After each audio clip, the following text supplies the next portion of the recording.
we move ahead for the next panel discussion, and we have with us P. Chandrasekhar. Chandrasekhar has been known to me since I think now more than 30 years, and he has spent a whole lot of time with Standard Chartered Bank at various locations as head of HR. Now he has settled in Singapore and has started his own venture called iQ. Chandrasekhar will lead a panel discussion, and over to you, Chandrasekhar. Thanks very much. Good afternoon, good morning, good evening, everybody. Whichever part of the world, Chandru is my name and I live in Singapore. I'm not going to spend too much time about what I did or what I'm doing right now. Let me introduce some of the panel members. Wale Adediran, that's a very Nigerian African name. He's the group head of HR for Flow Mills based in Nigeria, a blend of engineering and human capital management skills. And he's indeed about 25, 26 years of experience, a wide range of exposure across different spaces. So welcome, Wale. The next two panelists are, one is Deshika. Deshika, actually, it's a small world. She worked with me in Standard Chartered Bank. She was the head of HR for Sri Lanka for many, many years, actually. And she was also with Microsoft. Deshika is really one of those well-known people in Sri Lanka. She was the top 100 most influential HR professionals, globally. And she was also top women leaders in Sri Lanka. So welcome, Deshika. And the last person is Charul.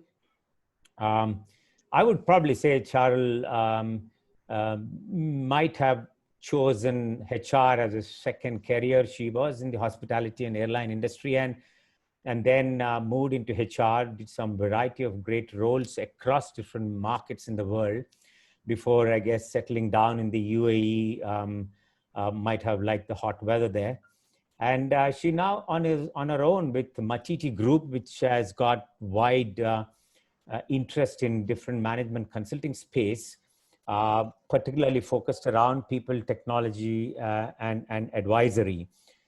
So you will hear a few of them. From the session flow perspective, what I thought we will do very quickly is to ensure that I give you a backdrop about what this topic is all about, which primarily focuses around the workplace and how the whole well-being and wellness unfolds itself in the organization. So that's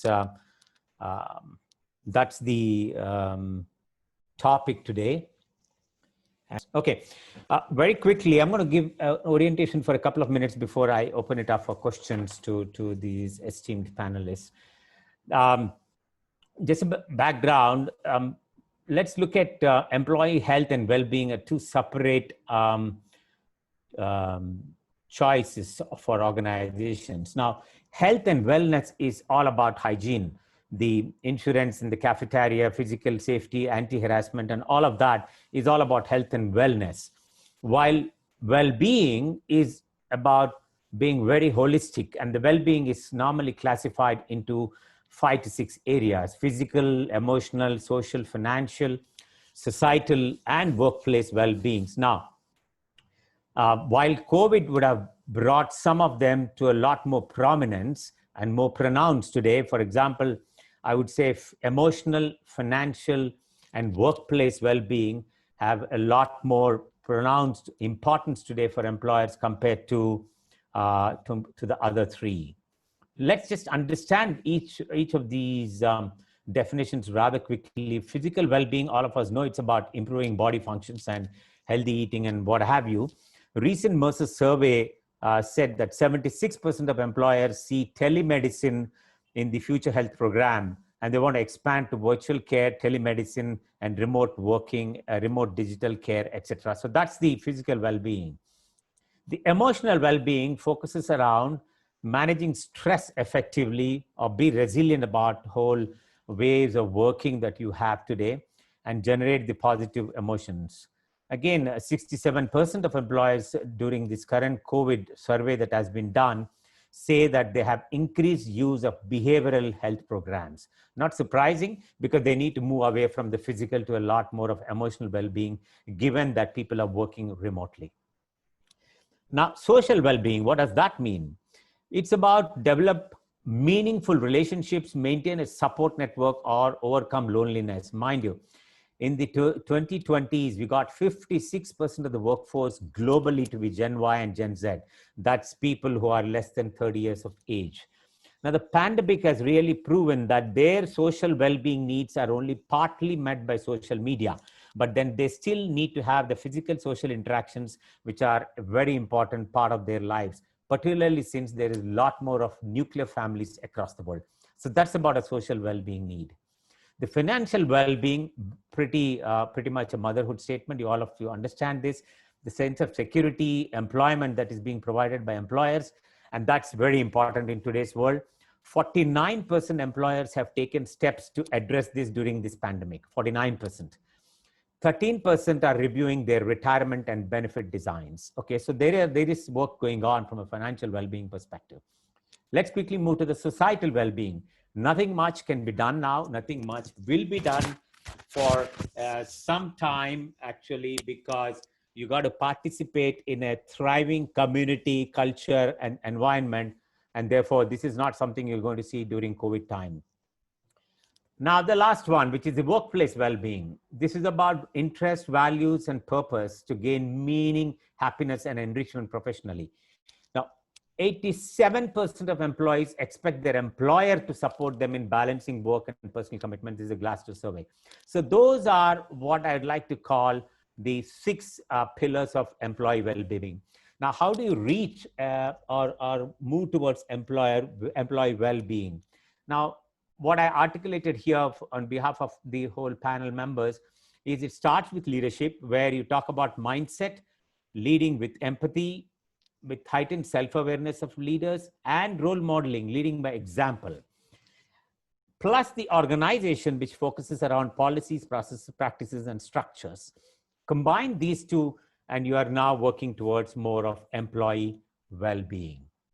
And that's really the way forward for organizations to consider. Now, I would like to just leave that slide open and then invite some questions based on this context from each of these panel members. Let me start with Deshika first. Deshika, given this backdrop of understanding what organizations ought to attempt from a well-being perspective, how do you see well-being being played out in your part of the world from your experience with clients or corporate life?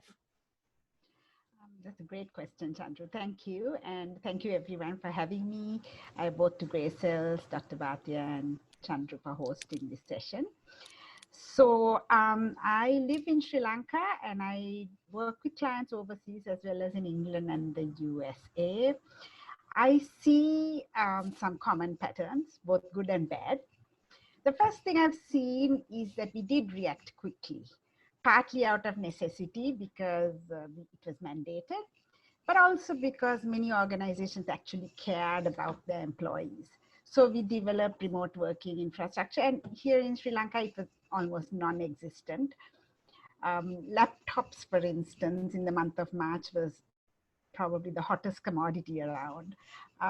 So we worked from home and we did this for over 2 months. When we returned, and there are very strict health and safety measures, you know, the whole thing, the social distancing, sanitizing, mask wearing, all that we do, and we take that very seriously. So we did react quickly.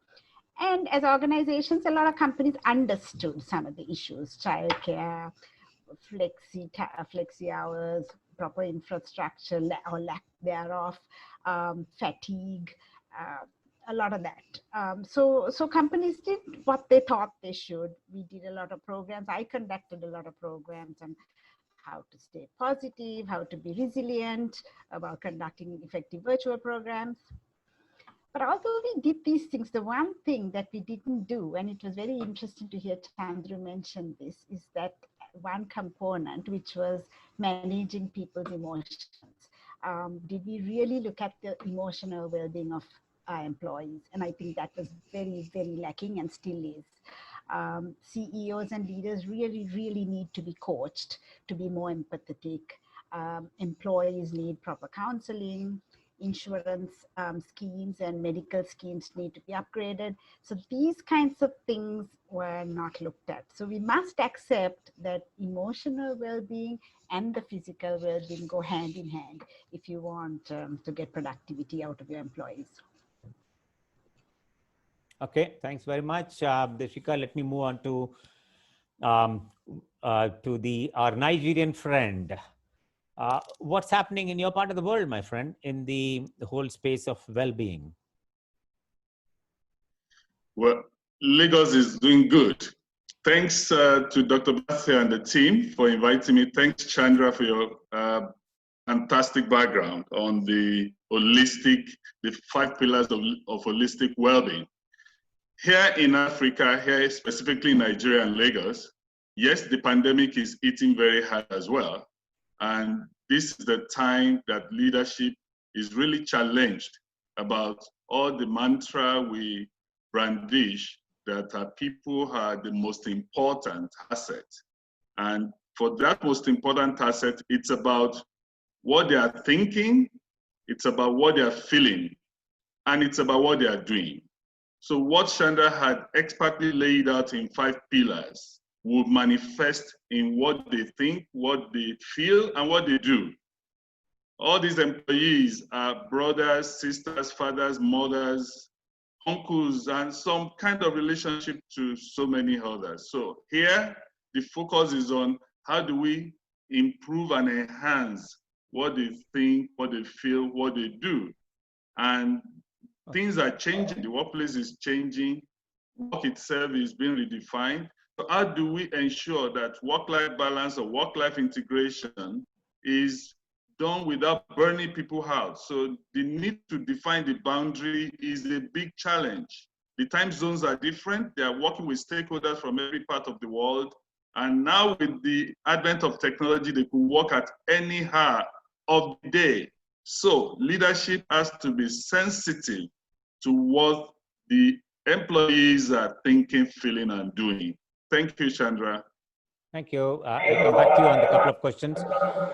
Charul, okay, so what's happening well, actually, you're a global company, so you might as well comment on what you're seeing as experiences from your clients on the aspects of well-being. Sure. I will skip the thank yous because my co-panelists have done the due, but thank you overall. I'll get to the point directly. Like you said, you know, we have had the opportunity of engaging with clients globally to get a fair sense of flavor of what's happening around the world. And, you know, UAE in itself, which is where I'm headquartered and based for the last several years, the leadership has really, you know, led by example. They have walked the talk. On many occasions, and they did not, you know, rock the boat on this one too. But having said that, let's bear in mind these organizations, the government offices, the individuals, you know, at home. We all have certain rules and boundaries and limitations which are very deeply embedded in our systems and our cultures, right? Be it organizational culture, be it your home culture. So to you know, unlearning and relearning isn't always the same. And I think if there is one thing the last few months have taught all of us, is to, you know, look at fresh perspectives, look at things differently. We, as Matiti Group, we created programs where we wanted organizations to really make a paradigm shift from worrying to winning. Easier said than done, I have to admit that. But what's really fantastic is that the organizations and the leaders are coming forward. They're willing to engage. They're willing to discuss what matters to their employees, right? And like I always say, and I say it with a smile on my face, because leaders are also employees of the organization. We must remember that, right? And like they say, when you get on a plane, you know, you have to remember to wear your oxygen mask first before you start to help others. So with the leaders starting to bring about this shift in the way they behave, they perceive values, they see productivity, they see efficiency, I think it will start to bring about change in the organization. And that's exactly what's happening here in the region and with our clients globally. So yeah, over to you, Chandra. Thank you. Let me just move to the next backdrop of my questions to the panelists. While all of you commented on the aspect of the well-being, and Charul, thank you for actually covering the aspect of a bit of a leadership. But one thing I'm noticing is that, having 56% of the workforce of Gen Y and Gen Z, and the recent employer surveys also reveal that this generation wants work-life integration, not work-life balance, but work-life integration.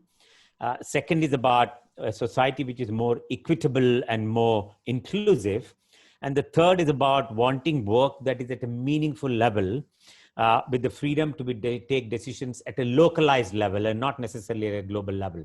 Now, some of these are trends that we are seeing in terms of expectations from these 56% of the workforce. Now, with that backdrop, and that if that is an integral part of the well-being, to me, well-being is absolutely including all of these aspects which I mentioned.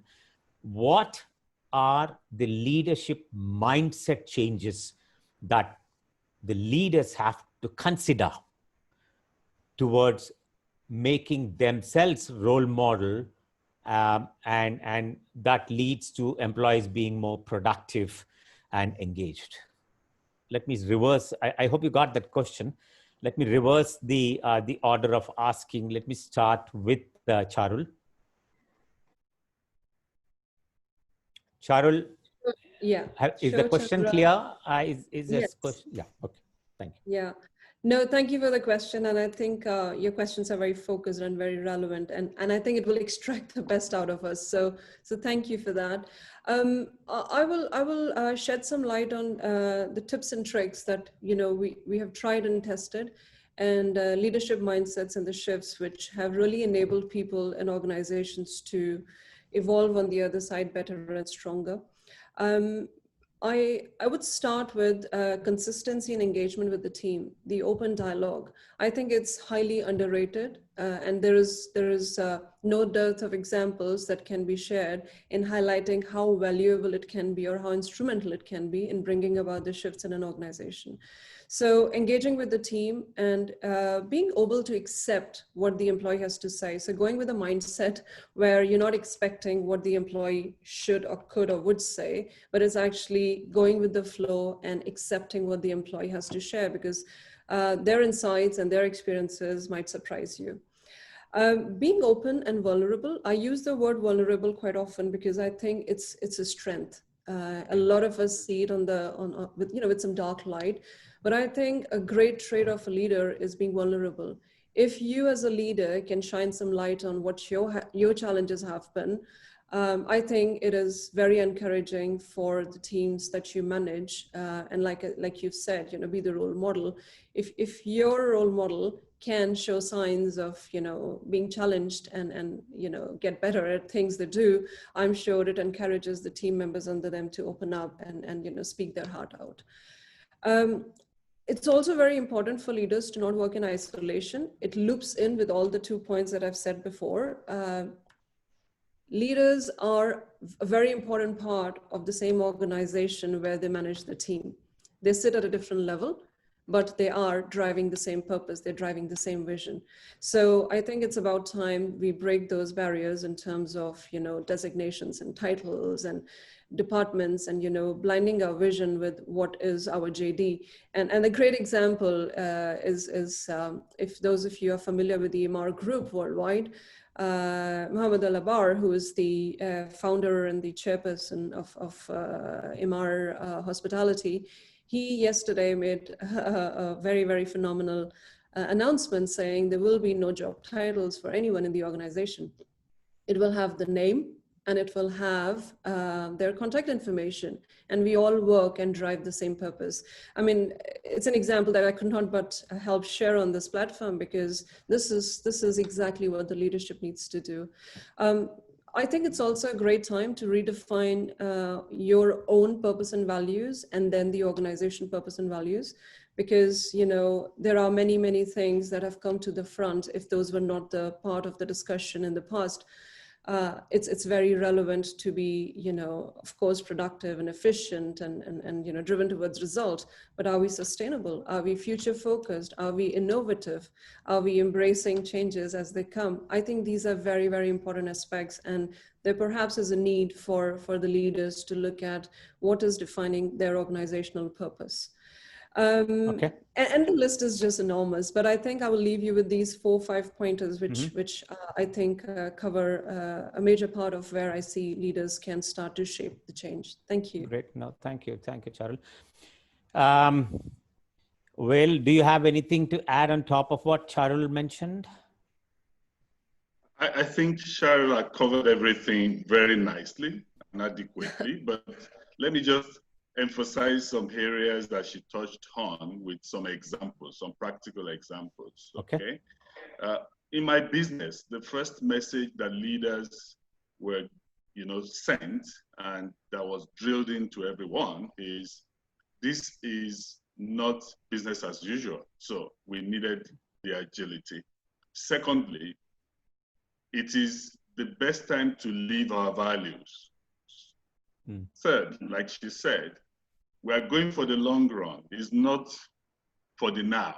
So the target is not to cut costs, but to try to keep the bottom line very strong and healthy.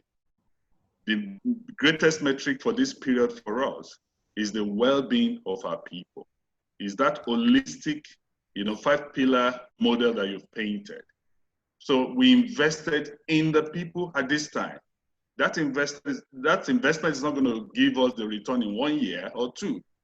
It may be a return that will come over the next 5, 10 years. So we invested in their well-being, and leaders understand that that's the direction of the business. So we invested in boosting humanity of people, in balancing their work and life, in providing them the technology tool to be able to work remotely, and in supporting them and their families in case they are infected, and so on and so forth. A lot of things done with the mindset of the long haul. The focus is not the P&L for this year and next year. As long as this challenge is here, the thinking is about the long haul. Thank you. Great, thank you. I have one more important theme to cover, a thematic observation which I have to cover. But having said that, Deshika, if you have any more additional comments to make, feel free in the next 1 minute or so, because I do want to cover the last part of the theme. Thank you, Chandru. I just have one more thing to add, and I think that is that if there's one thing this COVID-19 pandemic did, it is to shine a really bright spotlight on leadership. So your leadership style is not just out there, it's like augmented. So leadership matters now more than ever.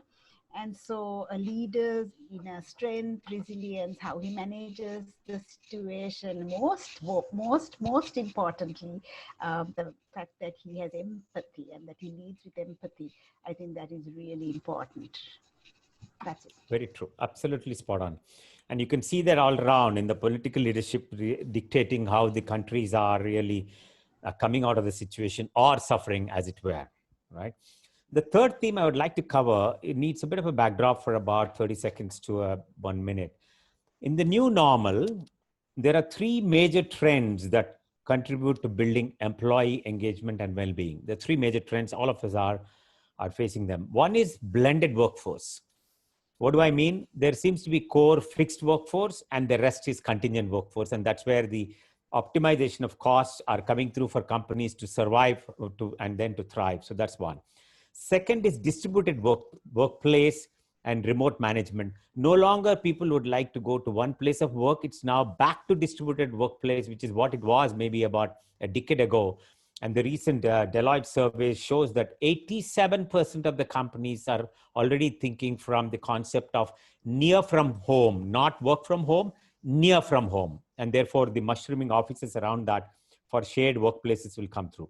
The third one is digitalized workflow with secure technology, with the acceleration of digital ways of working. Now, if I look at the blended workforce, distributed workplace, and digitalized workflow as three distinct trends, each one of them contribute to how you build well-being initiatives. And there are certain things that you need to think about in terms of policies, processes, and structures.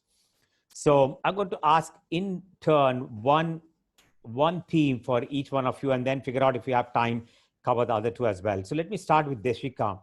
In your opinion, can you share what, in your experience, your structure, policies, and processes needed to be thought about managing blended workforce and their well-being? Yeah. So a blended workforce consists of a mix of permanent employees and contractual consulting or freelance people. Like Chandru said, a blended workforce is our future. Some estimate that in the USA, even now, there is a 40 to 60% blending of freelance versus fixed employees. I find that as a business coach, a lot of my clients prefer to hire me on a contract or a case-by-case basis than have a full-time coach on their staff. And really, this makes a lot of sense for an organization, not just with coaching, but anything else.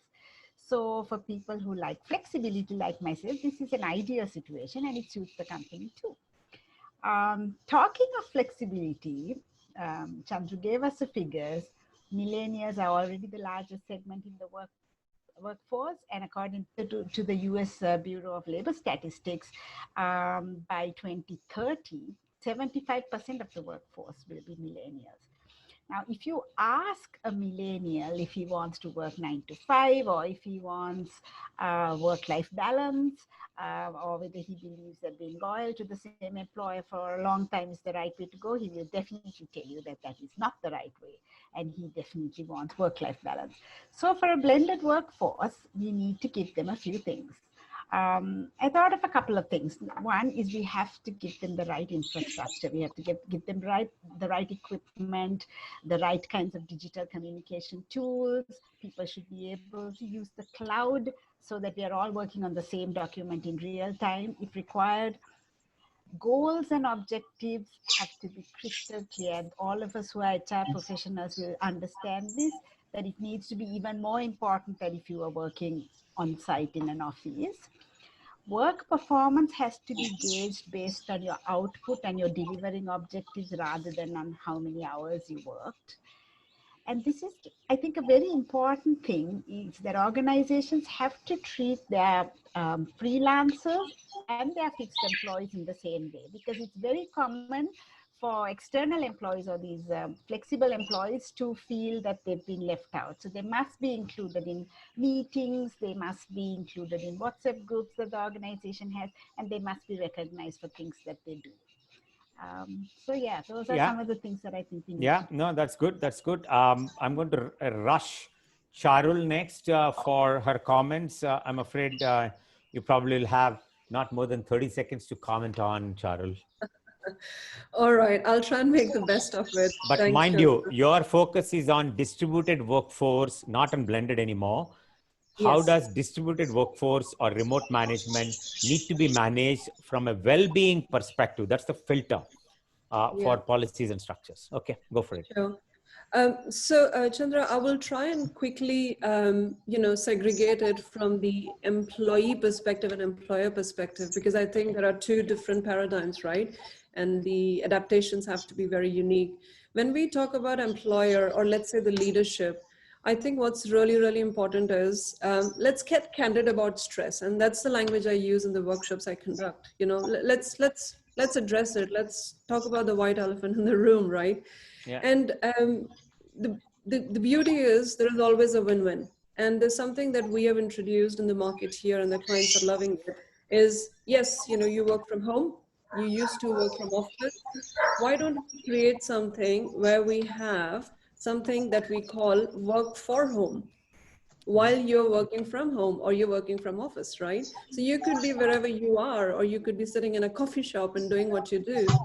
But the organization acknowledges that as an employee, you need to have that kind of time to invest in managing your household because times have changed.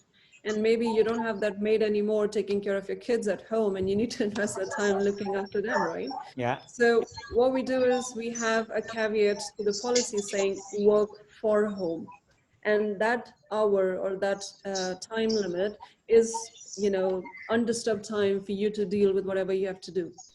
You have to run to the bank, you have to pay the bills, whatever, right? There are a few other points, and I'll be happy to share those, you know, with the group and the audience at large if they reach out to me later. In the interest of time, let me quickly go into the employee side of things.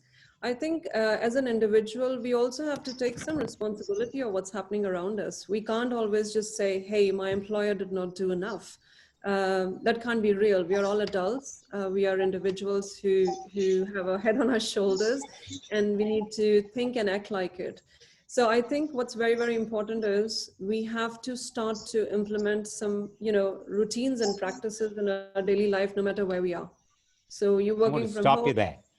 I'm going to stop you there, my dear, because I think we'll have to give a chance to him to comment on picking up the other aspect, which is the digital workflow. All righty. Sure, Chandra. Go ahead. Adediran. Go ahead, my friend. Yeah. And thanks, Charul and Deshika. Well, what we have learned is it's going to be a dynamic journey from now on. So our usual way of writing policies around the work process and the workplace is changing.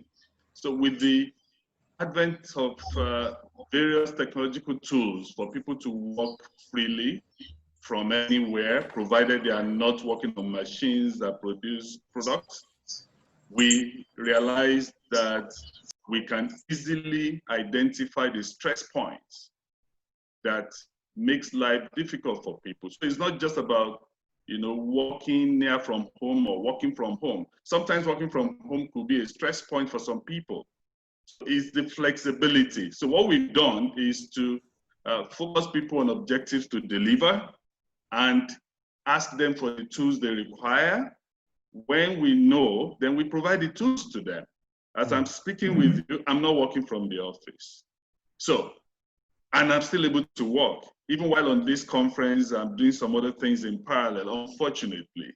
That's becoming a stress point. So the focus is on identifying those stress points and leveraging technology. So the policies that are documented are flexible enough for people to come back and say, this is what I need to deliver my objectives. So it's about managing to deliver objectives, eliminating the stress points, and providing the tools which technology had availed us now in this new world of work. Thank you, Chandra. Brilliant, absolutely brilliant.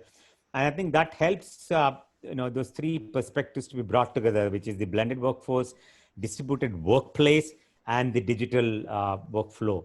So I'm not going to, I think, you know, spend any time for summarizing the inputs that all of you have given for these different distinct themes. I'm just going to hand over to the organizer, Mehul. The question from Prasanjit I have, it's what process is followed when there is a values violation? Okay. Well, you want to take that? You are the practitioner. Absolutely. Please. Absolutely.